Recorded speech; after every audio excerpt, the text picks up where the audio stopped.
You're listening to Women's Media Center Live with Robin Morgan.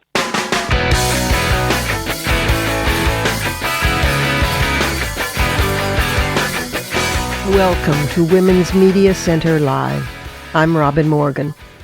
We have a lot to get to today. My guests are the woman who is a co-founder of Solidarity Sundays, which is a gleeful as well as a practical and highly effective grassroots organizing group. You'll want to hear about that. And also the author of a book that's a brave book about child abuse in the Black community is here, and she also addresses what to do about that. But first we need to go inside the headlines.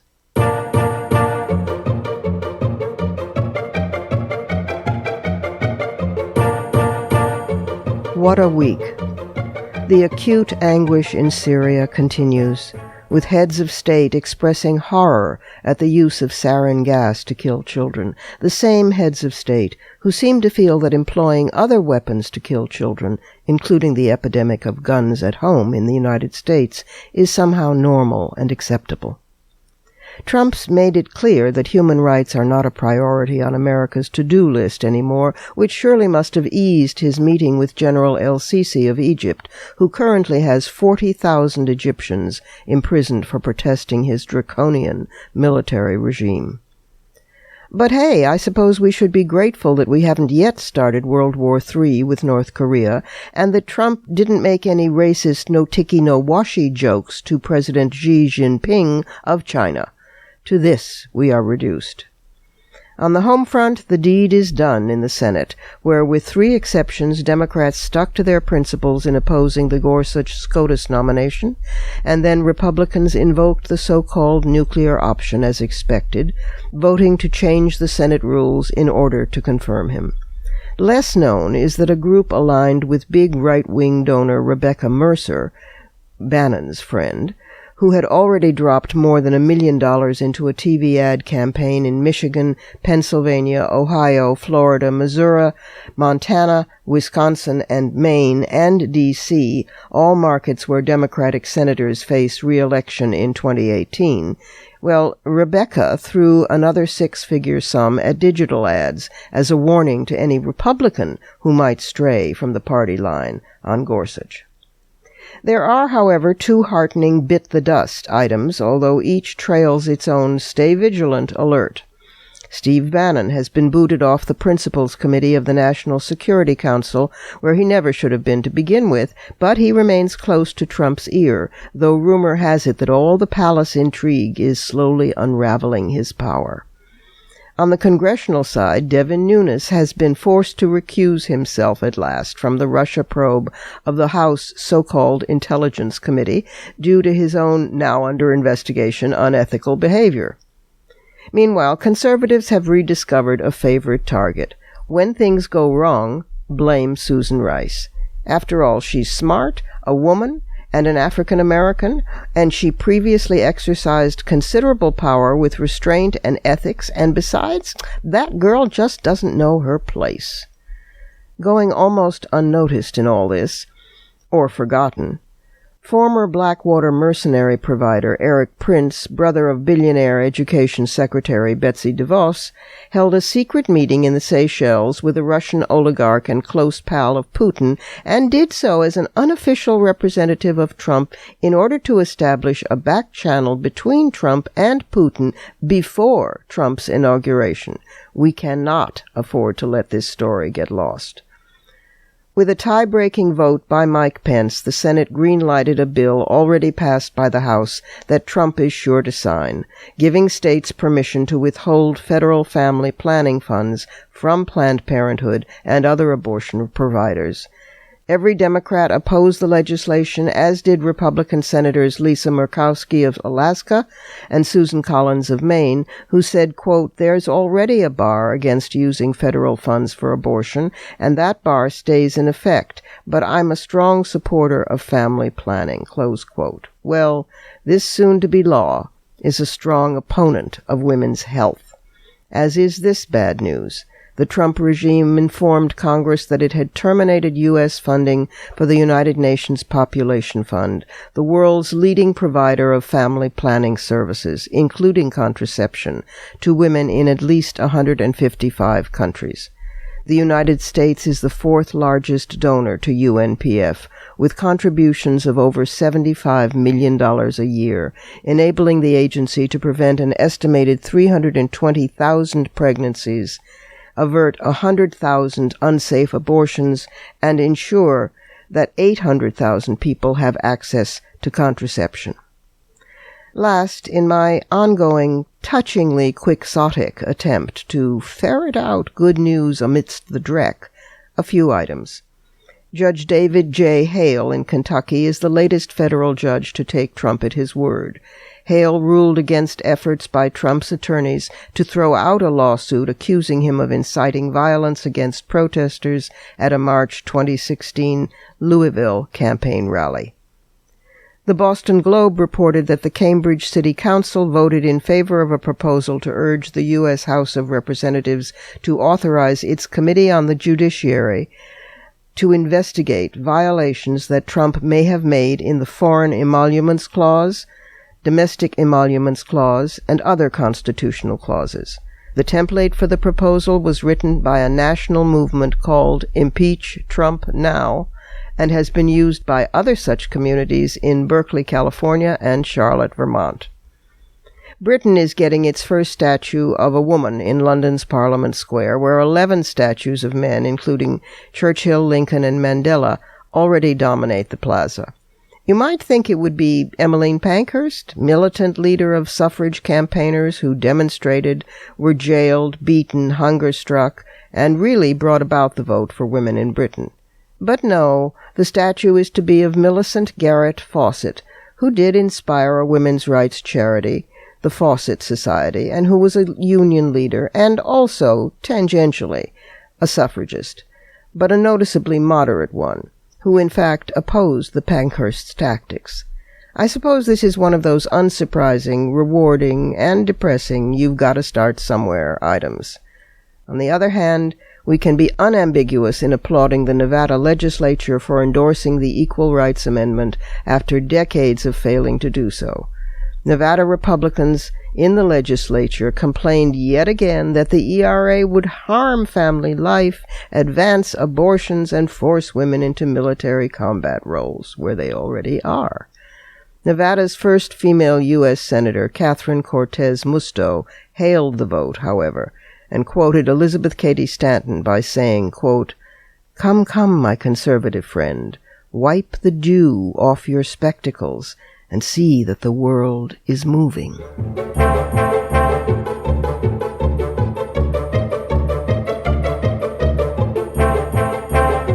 It's time for a short break here at Women's Media Center Live. I'm Robin Morgan, and I'll be right back with the founder of another of those great grassroots uprising resistance organizations that we've been featuring, in this case, Solidarity Sundays. So don't go away.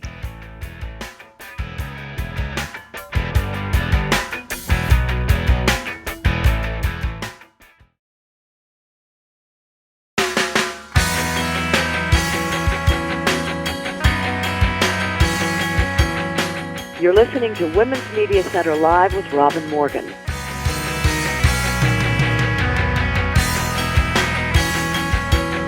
Welcome back. My first guest is Kate Schatz. She's a feminist writer, an activist, an educator, and the creator of the Rad Women book series, along with illustrator Miriam Klein-Stahl. Her children's book, Rad American Women, A to Z, spent a combined 11 weeks on the New York Times bestseller list, and the follow-up book, Rad Women Worldwide, published last September, debuted at number 8 on the New York Times bestseller list. And she is the co-founder and organizer of Solidarity Sundays, a nationwide network of community-based feminist activist organizations. And that's what she's here to talk about today. Kate, welcome to the program. Thank you so much. It's such an honor to talk to you, Robin. I'm a little bit starstruck talking to you here. Thank you. Well, it's an honor to talk to you. My God. Solidarity Sundays is the best thing that's ever happened to Sunday. I mean, seriously, it's just wonderful. So it was founded by you and Leslie Dotson Van Every and Jenny Garibaldi, and tell the listeners how this came to be started, because it is so wonderfully grassroots. It couldn't be greener. It's really true. So Solidarity Sundays was started by Leslie and Jenny and I. We are three friends. We're neighbors. Our daughters all go to the same public school together, and we started this in January 2016. We all have different kinds of activist backgrounds. I've been involved in feminist and anti-racist and social justice organizing for a long time here in the Bay Area. But we were finding that after 2015, after the events of over the summer in Ferguson and all over the country with protests and the police brutality, and then after the San Bernardino shooting, we felt like we were seeing so many women that we knew posting on Facebook, just expressing this frustration and this, they were furious, they were angry, they wanted to do something, but they didn't know quite what. They didn't quite know what to plug into. And so we wanted to create a space where we brought women together to get politically engaged and activated. We would help them learn about issues and, also do it in a social setting that wasn't online, right? We wanted to get people off of Facebook and in person together. Mm-hmm. And we also kind of had an eye toward the election, right? This was in January, so we knew that November was coming, and we wanted to get people organized and engaged so that when it was time to go knock on doors for Hillary, they'd be ready. Right. Of course, we certainly didn't foresee what was going to happen and didn't know how necessary our structure and organization would be. I also want to say that when we started, we were calling ourselves Suffragette Sundays, mm-hmm. Which was our initial name. And we did that with an eye toward history and thinking about the suffragettes and voting and the election. Mm-hmm. But we got some really right-on feedback that was not the most welcoming name for women of color. And so we were like, yeah, we hear that, and we decided to shift our name to Solidarity Sundays. And again, especially after the election, we felt that was even more appropriate for what we were trying to do, which was to bring people together to act. Yes. Oh, my God. It's just wonderful. I just want to say a little historical footnote. There was certainly racism in the suffrage movement, the women's suffrage movement. But it's also true, and the other side of the complex knot of sexism and racism doesn't always get explored, which is that the first quote unquote betrayal was Frederick Douglass, he and Anthony had been close buddies and swore to each other, women won't go in before formerly enslaved Africans, women and men, and vice versa. And Douglass said, this is all I can get. I can get it for black males, but not black females or white females, so I'm going to go for it. And then the response from the suffrage movement, unfortunately, was not in the tone that it should have been. But I just wanted to it's a whole interesting period. It is. And I am also an amateur historian, and right. So I know how nuanced it is. And certainly there's nothing wrong with solidarity. God knows we need it. No. Say the kinds of things, how it has grown since then. Absolutely. So again, the premise is that we have meetings in people's homes on the second Sunday of every month. And when people come, we have a set of issues or actions that we're going to act on. Guests who come get a packet, which we call an info script, and it has background information and research, and then it has contact information for elected officials. So when we started, we were trying to get people to really be making phone calls and writing letters. Basically what the Indivisible Guide got everybody to do. And so we've been trying to do that for a year.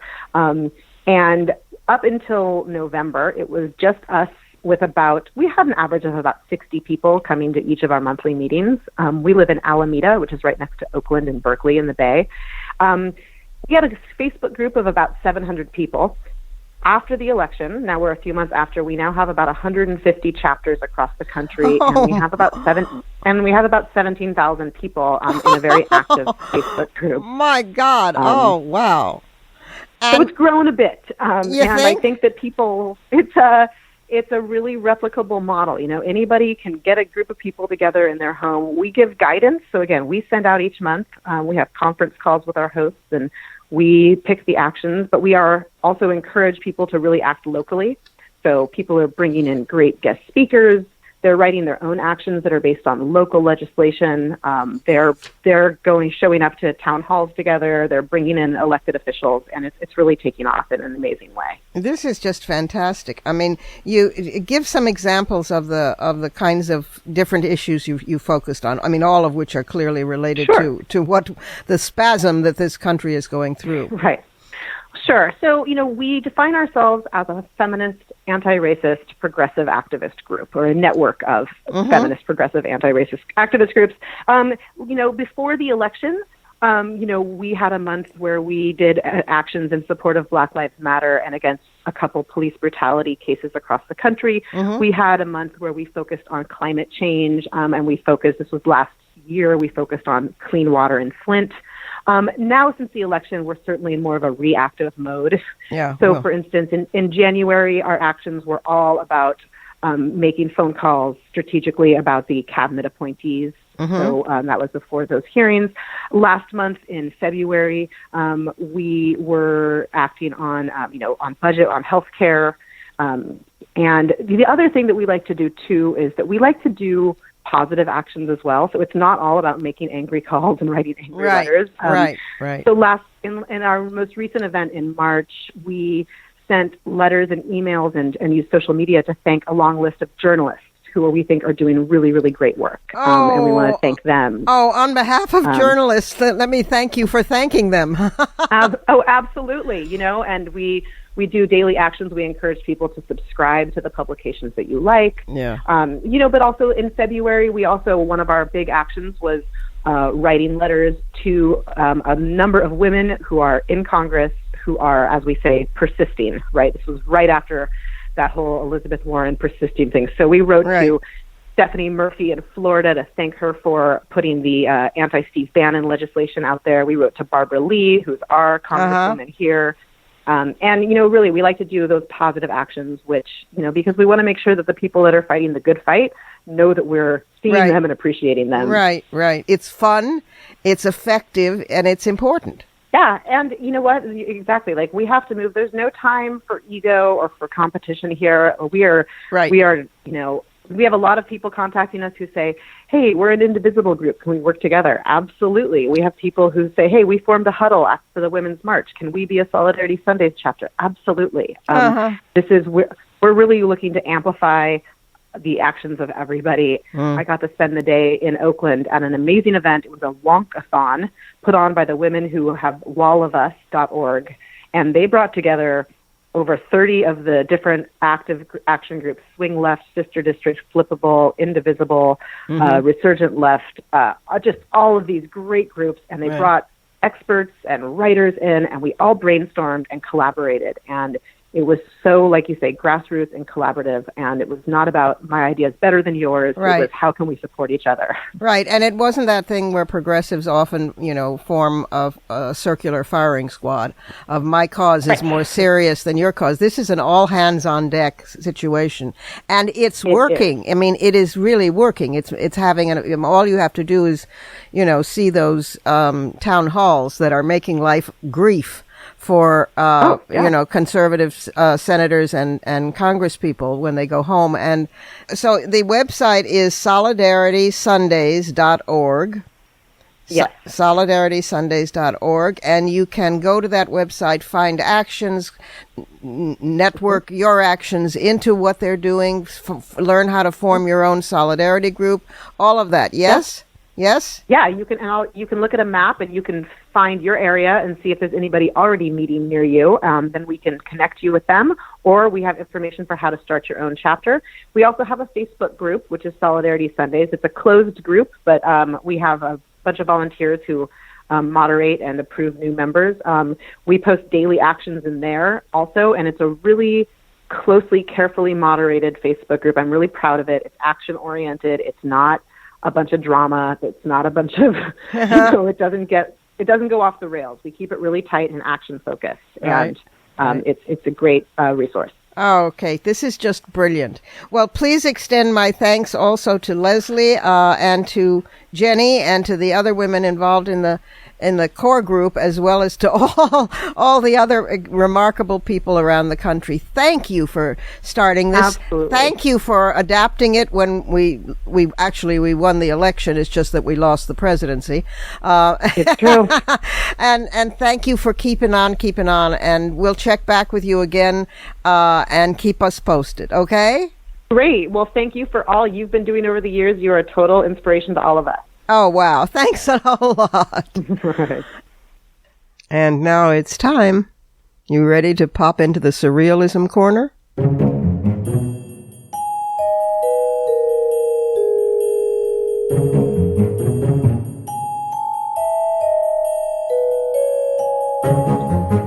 It's been a richly surreal week. Here are some short takes to remind you.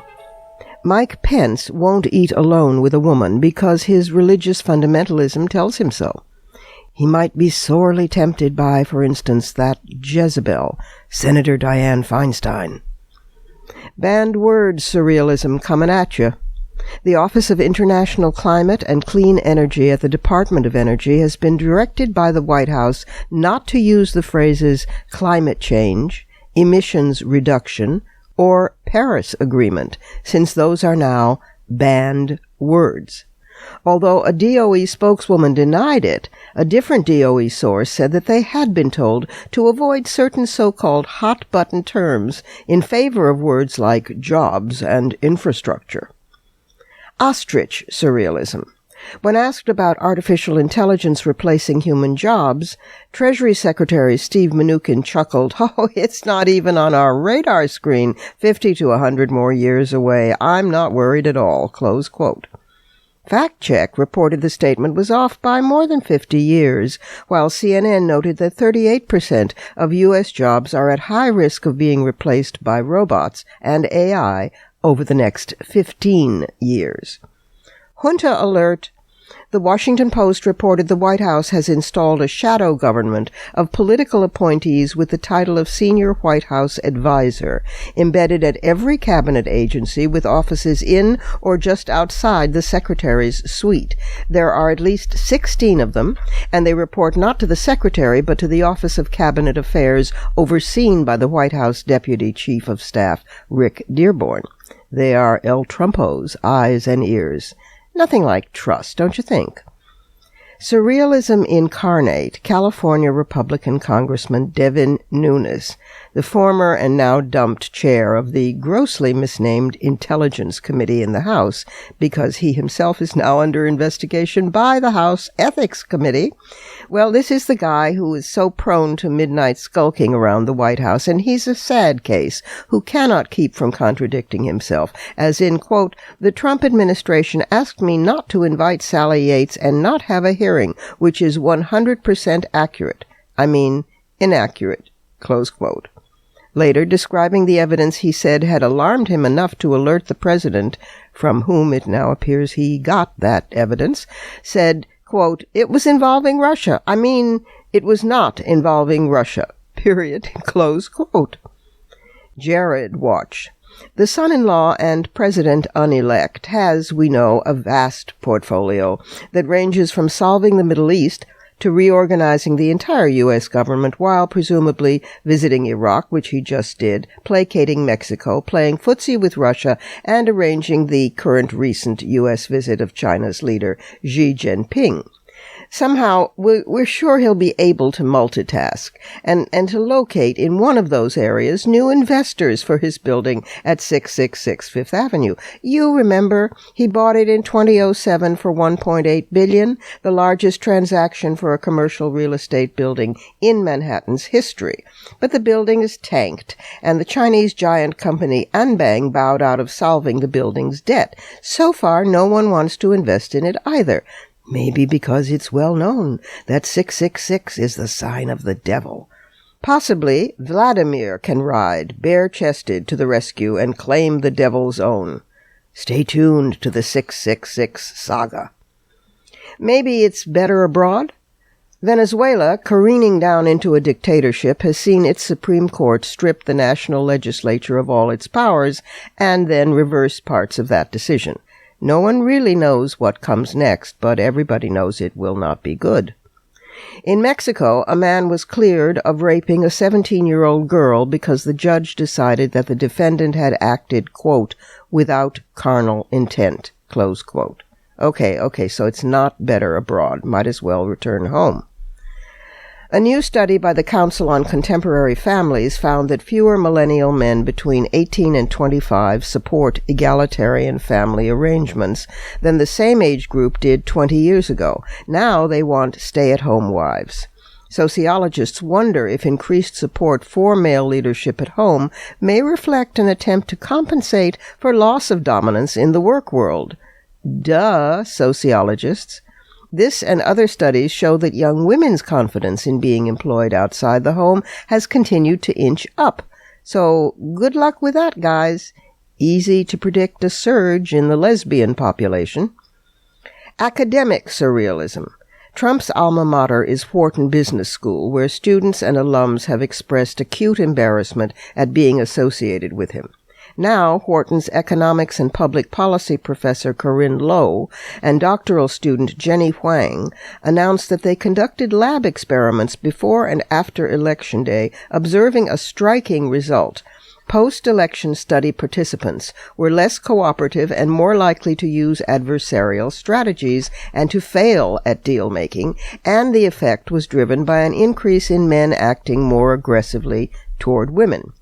Double duh. 21 and still rising. That's the number of brands that have dropped their sponsorship of Bill O'Reilly's Fox News show, and the National Organization for Women has called for his firing. This is all after the New York Times broke the story that over $13 million had been paid out secretly over the years by O'Reilly and Fox to resolve complaints from women regarding O'Reilly's sexual and verbal harassment. The Justice Department is investigating the secret payments, but, will Jeff Sessions now allow his Justice Department to investigate and continue?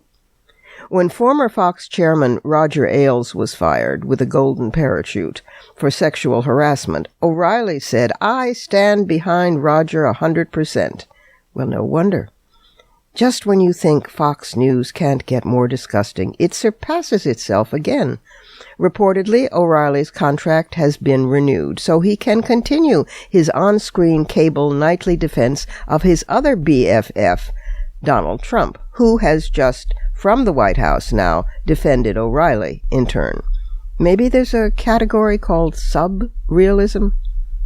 The laid-back progressive state of Oregon is struggling with the question of where a hate crime differs from free speech, since swastikas and racist vandalism are on the rise statewide. A little-known background fact is that Oregon was founded as a white haven with an 1844 exclusion law banning black residents. It lasted until 1926. Oh, Portlandia. Oh, Surrealism.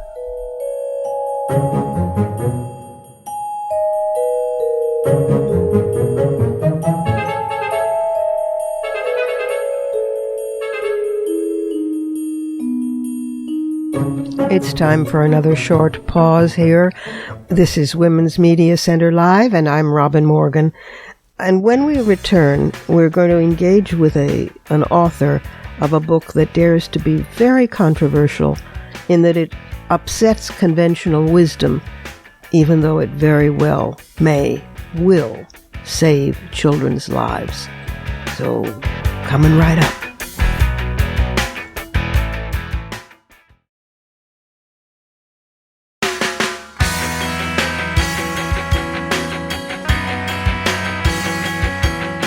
You're listening to Women's Media Center Live with Robin Morgan.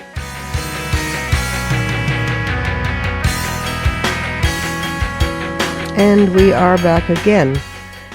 This time with a guest who's very fitting for April, because April is the National Child Abuse Prevention Month, among other things. Dr. Stacey Patton is an award-winning journalist and author and a child advocate. Her writing on issues surrounding higher education, child welfare, and race have appeared in the Washington Post, Al Jazeera, BBC News, and The Root. She's also the author of That Mean Old Yesterday, and she's the creator of the anti-corporal punishment organization Spare the Kids, which you can find on sparethekids.com. She's here to talk about her new book, which is quite controversial and important. Dr. Patton, welcome to the program. Thanks so much for having me. Stacey, may I call you Stacey if you call me Robin, please? Yes, of course, Robin. Okay. Well, Stacey, this is a book that really turned me around. It's very, very interesting. It's called Spare the Kids, Why Whupping Children Won't Save Black America. And I have to tell you that I was making a differentiation between abuse of children in white families, being white myself, and abuse of children in black families. I got my start politically in the civil rights movement, and I'm a feminist. So whatever women do, I look at much more closely in terms of motivation and their own powerlessness. This book has turned me around because you, while not blaming black mothers, you really probe why this happens at such an astonishingly high rate.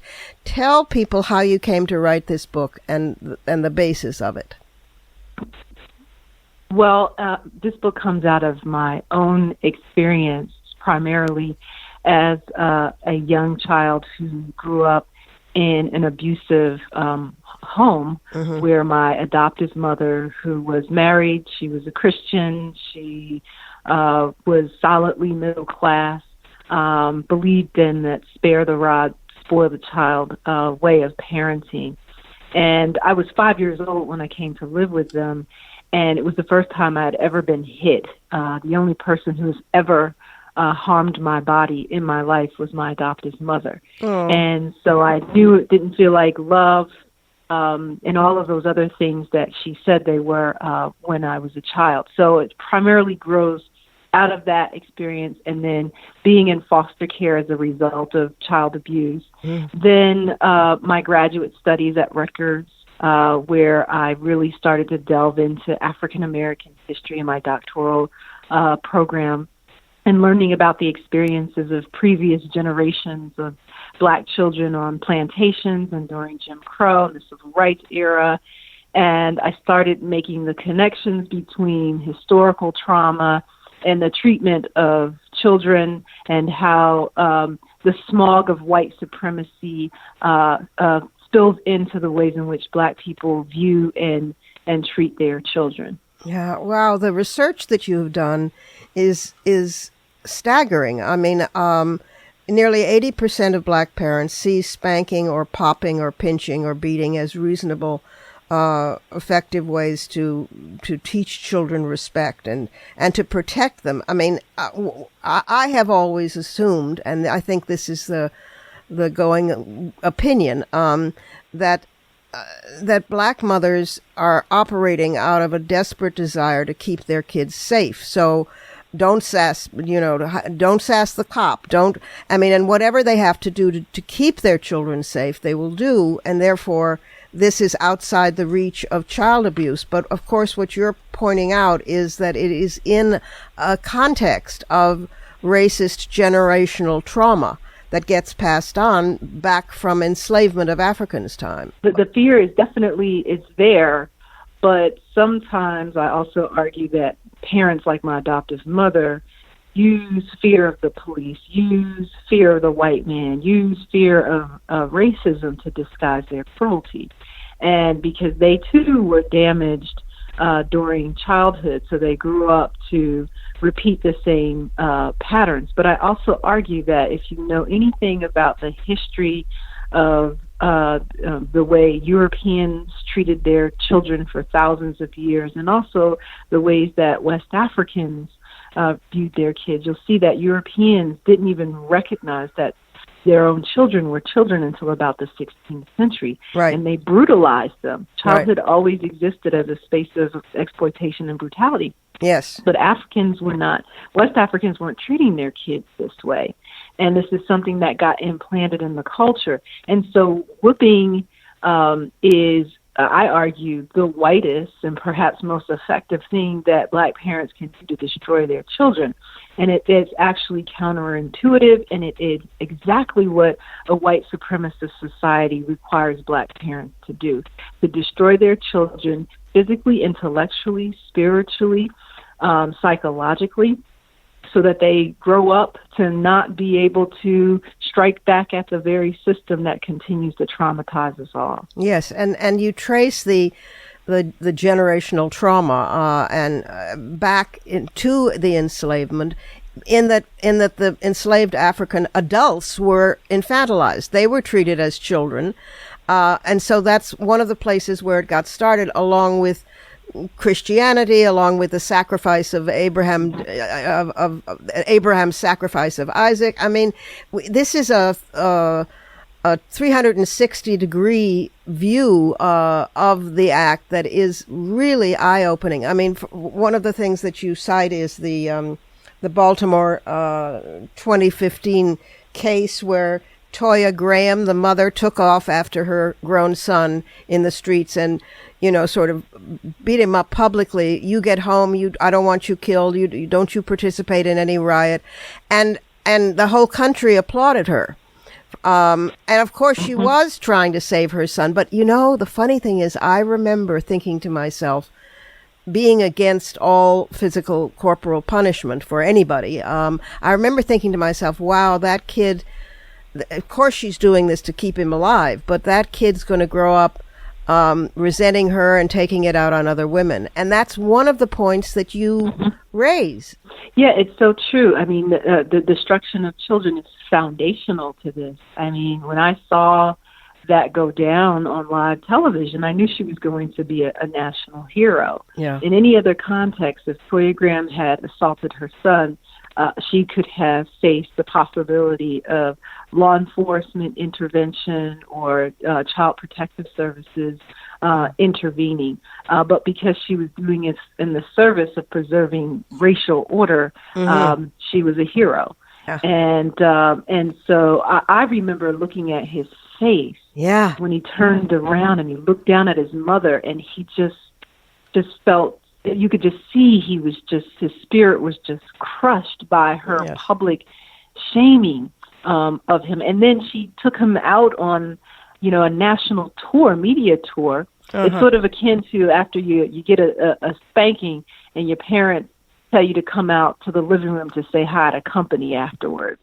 It validated that for a lot of folks, Black and white, that this is how you deal with Black children, that this type of parenting is okay. And never before had I seen so many Black and white people's philosophies align around a singular issue than, beating thuggish Black children. It was absolutely awful. And we shouldn't be surprised that when young males are treated this way early on in childhood by their mothers, that they grow up to repeat those patterns in their own intimate relationships, or that we make girls vulnerable to being treated this way in their relationships as well. Yes, and you also point out that the whooping of girls, it can actually ignite early puberty. When you overload a child's body with certain hormones like cortisol and oxytocin, those are stress hormones. It's akin to if you see a big bear coming at you, or someone pointing a gun at you, your heart rate speeds up, your breathing changes, your stomach kind of spins, and you either want to flee or fight, or paralysis may set in. This is the same way that children experience the threat of being hit or actually being hit. Right. So you keep subjecting the child to those hormonal changes in the brain. It says to their body, this is a stressful environment. You need to hurry up and mature, grow, so that you can procreate, because you might not survive it, survive the stress to do it later. Right. So here you have the beginnings of precocious puberty being ignited by stress hormones. Yes, yes. This is a very brave book, I must say, because you're going against a lot of givens. To point out that black parents are still about twice as likely as white and Latino families to use corporal punishment on kids, or that in some 19 states, expectably enough in the South, so many black parents are signing opt-in forms giving public school teachers permission to paddle their kids with wooden boards, even though black students are already 5 times more likely to be hit than white students. I mean, so this is very gutsy of you to point this out. Are you getting a lot of flack, or what's been the reaction? Oh, yeah, I get a lot of flack. I've been doing this work for over 10 years, and there's a lot of pushback to it. Most of it is anecdotal evidence. Well, I was whipped and I turned out fine. Right. Do you have children? Spare the rod, spoil the child. And you could really see the lack of critical thinking in a lot of these arguments, and that people aren't, connecting the dots. Let's talk for a minute about what should be done in terms of education and replacing this, because you wrote in a brilliant op-ed piece for the New York Times, "We need to stop teaching children that obedience is their greatest virtue." Brava! But how do we do this when an entire culture, which is racism saturated, and operates through the church? You point out that pastors approve of this. The black church approves of it. Black comedians joke about it. How do we begin to change this? Well, America is behind a lot of other countries when it comes to this issue of corporal punishment. Yes. There are over 30 countries that have banned all forms of corporal punishment against children. France is the latest country to make that move. Over 100 countries have banned corporal punishment in schools. Mm-hmm. So for us to be this democratic model, and this sort of paragon of how children should be treated, we are very much behind on this issue. So I think, number one, it should no longer be codified in law. And states should not have different laws on the books on how to appropriately strike a child's body, because we can't really leave that up to a parent caught in a moment of frustration. Right. So number one, make it illegal. Number two, we have to find ways to develop a universal parenting program in this country that teaches parents the basic science of child development. Mm-hmm. A lot of times parents have unreasonable expectations for their kids because they don't understand how their brains work, and they interpret their, normal developmental behaviors as being willful and a whole bunch of other things. Right. So I think that this education needs to be grounded in the science. People have to make the connections between the risks, how you can be setting your child up for all kinds of negative outcomes intellectually, psychologically, in terms of their behavior, in terms of their future interactions as adults in chronic health issues. So I think the scientific communities and psychological communities, pediatrics, need to come together and create public health campaigns that bring this information to the ground level to parents. And we have to have practical solutions for everyday encounters with children. Yep. I try to do some of this on my own website, sparethekids.com, where we have weekly parenting tips for things like, how do you teach your child not to touch a hot stove without hitting them? Mm-hmm. Things like that. Right. And we have to get our churches on board. Yep. In Black communities in particular, nothing progressive really happens without the sanction and support of, Black churches. Right. So we could really, help turn this around if we got ministers on board to help them see these larger connections between what happens in the home and what happens in our streets, in our schools, and so on. But it's going to take, Black people seeing examples, lots of models, right, because a lot of folks can't get past their fear that their kids won't turn out okay if they don't hit. Right. And we all, it's in human nature, we all repeat the behavior that has been modeled for us when we were children, and so it gets passed on and passed on. It's a fascinating book. It's called Spare the Kids, Why Whupping Children Won't Save Black America. And I'm very grateful for it and for the passion that inspired you to do it coming out of the pain in your childhood, but also for the in-depth biological and sociological research that you culled together to present the case. It's a stunning case. Thank you for the book. We've been talking to Dr. Stacey Patton, and thanks for being with us, Dr. Stacey. Thank you for being with us today. Thank you, Robin. Time for one last break here at Women's Media Center Live. I'm Robin Morgan, and I'll return in just a second or two with some fighting words.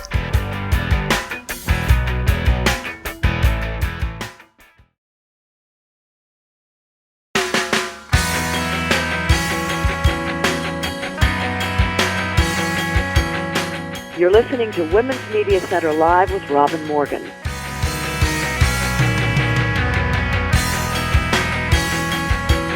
And we're back with some fighting words.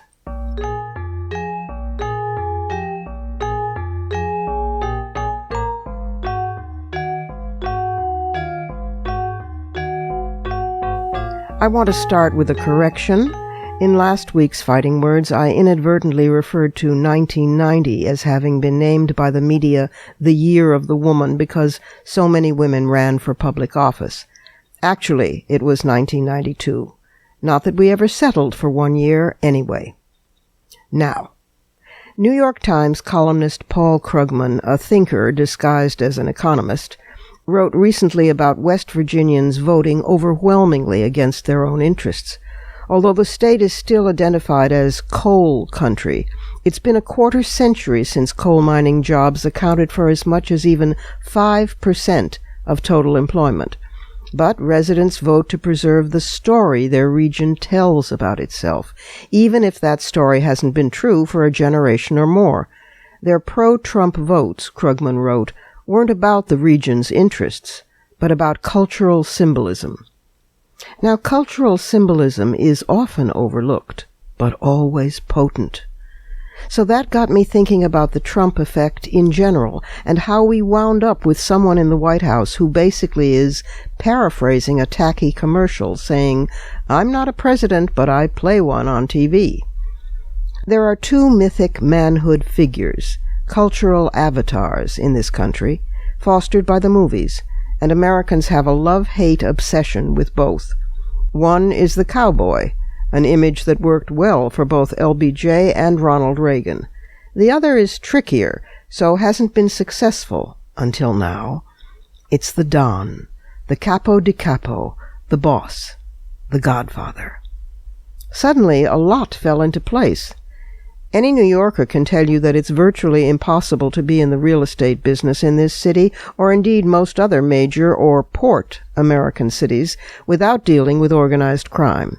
Where do you think it comes from, all that concrete that winds up as custom overshoes for any disloyal soldier who sleeps with the fishes? In Russia, Putin doesn't bother to hide his merging of national banks and organized crime, and the Russian mafia, the Bratva, or Brotherhood, of course it's called that, is now a major element of statecraft. It's so useful, what with its hacking expertise and ability to poison or gun down Putin's opponents around the world. In Japan, it's openly conceded that the Yakuza crime syndicates control the vast entertainment and hospitality industries. But in the U.S., of course, one must try to keep one's distance, at least publicly. As Michael Isikoff reported in Yahoo News, the White House abruptly canceled a scheduled February meeting between Trump and Alexander Torshin, deputy governor of the Bank of Russia and a close ally of Putin, after a national security aide discovered Torshin had been named by Spanish police as a suspected godfather of an organized crime and money laundering ring.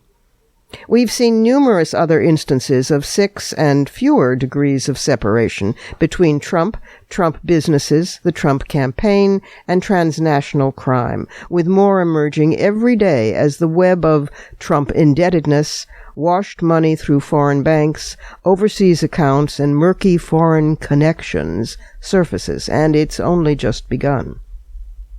It fits with the chronic lies Trump tells, both to himself and to the world.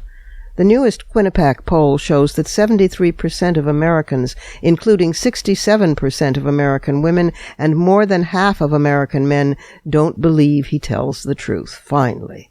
An even higher number are embarrassed by him. It fits with his reliance on lawyers clever at bending the law when actually it's been broken outright. It fits with his team of made men, his bullying, and his vulgar sales hype. Make 'em an offer they can't refuse. It fits with his paranoia, his preoccupation with loyalty. Remember omerta? Silence?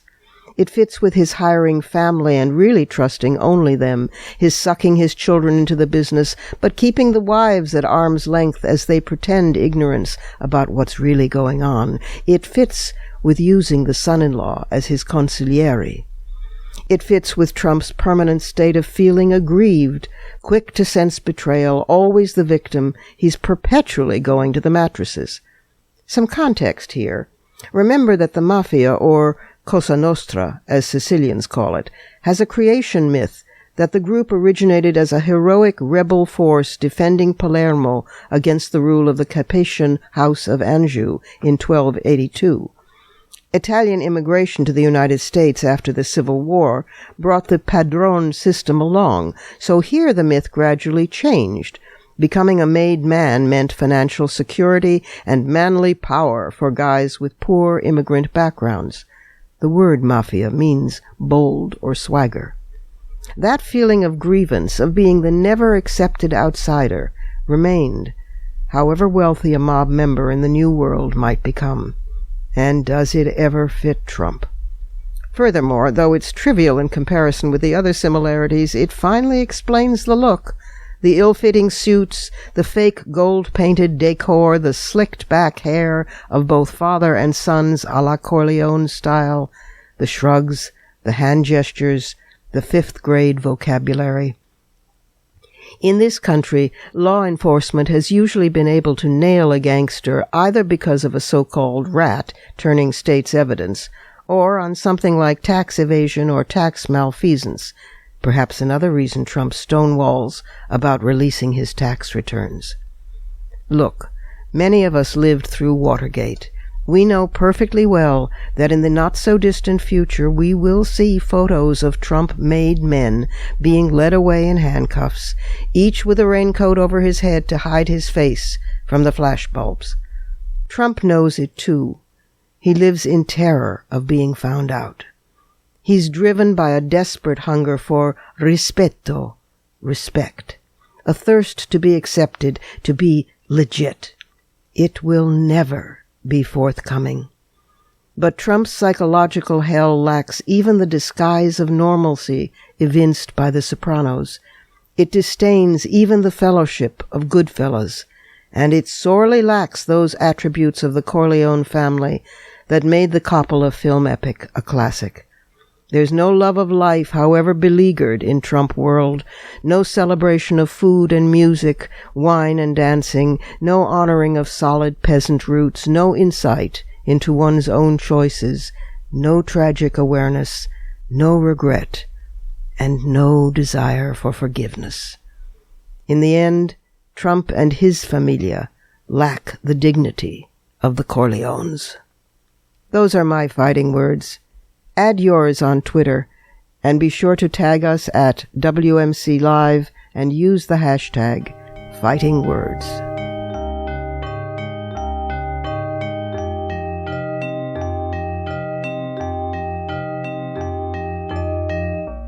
And that's it for today.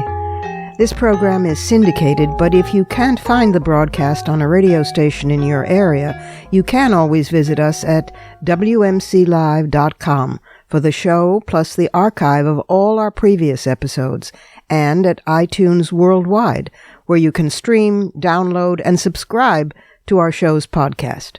Also, be sure to find WMC Live on Facebook and Twitter. And you can check out my own website and blog at robinmorgan.net and find me on Facebook and Twitter, too. Portions of this program were taped earlier. Opinions expressed here do not necessarily represent the WMC. Here's the family for Women's Media Center Live. WMC President and Executive Producer of this program, Julie Burton, and our founding and sustaining sponsor, Regina K. Scully. I'm Robin Morgan, your producer and host. Thank you for being with us, and don't forget to join us next week right here on Women's Media Center Live.